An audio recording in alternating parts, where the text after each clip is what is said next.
और इस बीच अमेरिका और यूरोप में तनाव और ज्यादा बढ़ गया है। यूरोप के साथ ड्रिल में शामिल नहीं होगा अमेरिका, यह तय किया गया है। यूक्रेन यूरोप की दोस्ती पर ट्रंप नाराज नजर आ रहे हैं।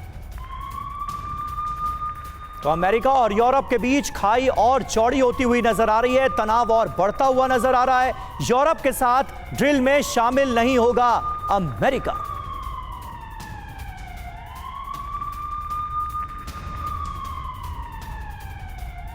तो देखिए, अमेरिका वर्सेस यूरोप का झगड़ा कैसे आगे बढ़ता हुआ हम देख रहे हैं। आइए जल्दी से इसको लेकर आपको अपडेट दे देते हैं। अमेरिका ने यूरोप के साथ युद्धाभ्यास रद्द कर दिया है।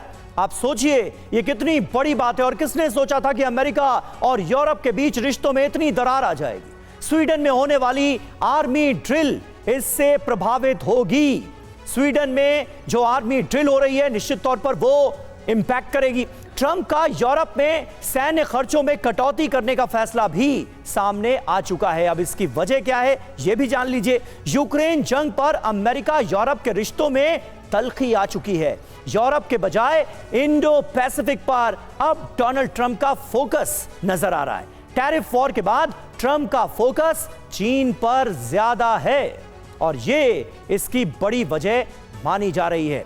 दत्ता सर, किस तरह से आप देखते हैं, और ये अमेरिका और यूरोप की जो अदावत है ये क्या एक नए मुकाम पर पहुंचते हुए आप देख रहे हैं? जिस तरह से पूरा यूरोप यूक्रेन के साथ खड़ा हुआ है, अमेरिका बहुत हद तक रूस के साथ हाथ से हाथ मिलाता हुआ नजर आ रहा है, और ये दरार और चौड़ी होती हुई हम देख रहे हैं अमेरिका और यूरोप की।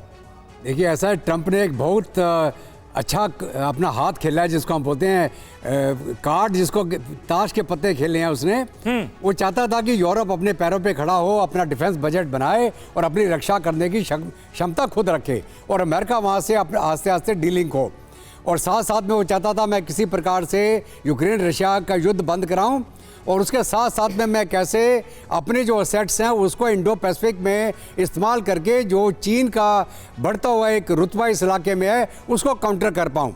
क्योंकि अगर आप इंटरनेशनल जियोपॉलिटिक्स देखें आज के दिन में ज़्यादा खतरा और इन्फ्लुएंस की जो लड़ाई है वो इंडो पैसिफिक में है, यूरोप में नहीं है। यूरोप में ठीक है, रूस ने यूक्रेन को वार्निंग दी थी कि मैं 3 आपको डिमांड रख रहा हूँ, आप नेटो मत ज्वाइन करें, आप क्रीमिया भूल जाएं, डोनबास फ्रांस को आप आज़ादी दे दें।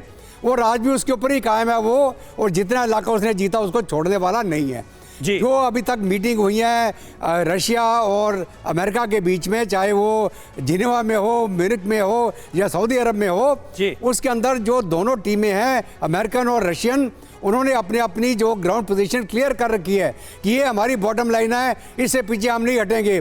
अभी तुमने जो समझौता करना कर लो, यूक्रेन मानता तो माने, नहीं मानता तो जंग जारी रहेगी। अभी यहाँ तक यूरोप का सवाल है, उन्होंने जब ये मार खा के आया जेलेंस्की वहाँ अमेरिका से, और सारे ये 19 मुल्क इकट्ठे होकर उसको बड़ी शाबाशी बोली, बेटा हम तेरे साथ हैं। लेकिन उसके चलते क्या है, यूरोप क्या आश्वासन दे रहा है? सिक्योरिटी गारंटी, हम आपको एयर कवर देंगे, हम अपने सोल्जर्स वहाँ डिप्लॉय कर देंगे। किसके बाद?